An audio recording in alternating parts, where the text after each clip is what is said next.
যারা এসে আপনাদেরকে বিভ্রান্ত করার চেষ্টা করবে, দেখা মাত্র তাদেরকে বলবেন গুপ্ত তোমরা।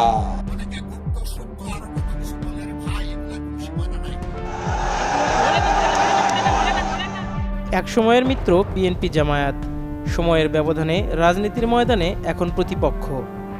ভোটের মাঠে কথার লড়াইয়ে কেউ কাউকে ছাড় দিচ্ছেন না এক বিন্দু।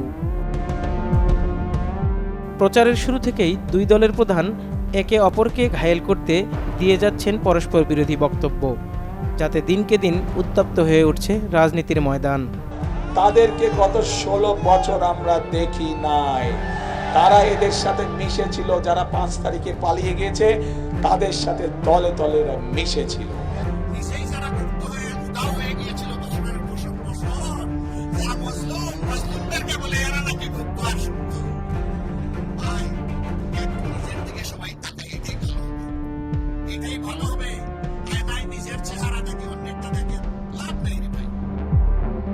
শুরুতে দোষারোপের রাজনীতি না করার কথা বললেও সময় যত গড়িয়েছে পাল্টেছে মাঠের চিত্র।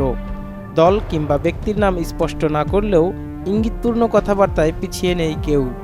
এক দল আরেক দলকে শুধু দোষারোপ করবে, এই দোষারোপের রাজনীতি করলে তো মানুষের পেট ভরে না। আমি কারো সমালোচনার দিকে যেতে চাই না। তবে কথা রাখতে পারেনি কোনো দল। মাঝপথে কিছুদিন বিরতি দিয়ে আবার শুরু হয় বাকযুদ্ধ। দুই দলেই পলাতক আওয়ামী লীগের ভাষায় কথা বলার অভিযোগ তোলে পরস্পরের বিরুদ্ধে। সেই স্বাধীনতার সময় থেকে 86 সাল থেকে 96 সাল থেকে সব সময় দেখবেন এরা সব একই সাথে ছিল, এপি তার ওপি।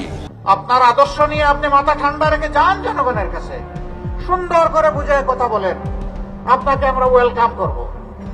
কিন্তু আপনি গায়ের জোরে সেই ফেসিবাদী কায়দায় আবার নির্বাচনকে চলে বলে কৌশলে নিজের ইচ্ছা মতো প্রভাবিত করবেন, এখনকার যুব সমাজ 24-এ চিৎকার দিয়ে ঘুমাইয়ে পড়ে নাই। ভোটের ময়দানে বর্তমান প্রতিপক্ষ একসময় ক্ষমতায় থেকেছে জোটের সঙ্গী হয়ে। 2001 থেকে পরবর্তী 5 বছর দুর্নীতির ব্যাপক অভিযোগও ওঠে 4 দলীয় জোট সরকারের বিরুদ্ধে।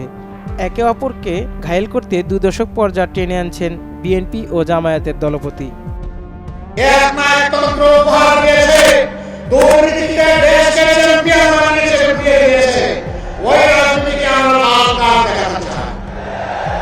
দুর্নীতিতে বলে চ্যাম্পিয়ন ছিল। তো আমার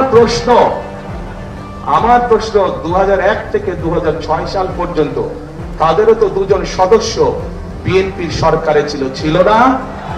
ছিল। তো বিএনপি যদি অতই খারাপ হয় তাহলে ওই 2 ব্যক্তি কেন পদত্যাগ করে চলে আসেনি? দুই দলের প্রধানের এমন পাল্টাপাল্টি বক্তব্য উত্তাপ ছড়াচ্ছে রাজনীতির মাঠ থেকে সামাজিক যোগাযোগ মাধ্যমে, যার আঁচ ছড়িয়ে পড়ছে তৃণমূল পর্যায়ে। এতে ঠুনকো ঘটনায় সংঘাতে জড়াচ্ছে দুপক্ষ, ঝরছে প্রাণ। তাই ভোটের মাঠে লাগামহীন বক্তব্যে রাশ টানার প্রত্যাশা সাধারণ ভোটারের। হোসাইন আশু, ডিজিটাল ডেস্ক, চ্যানেল 24।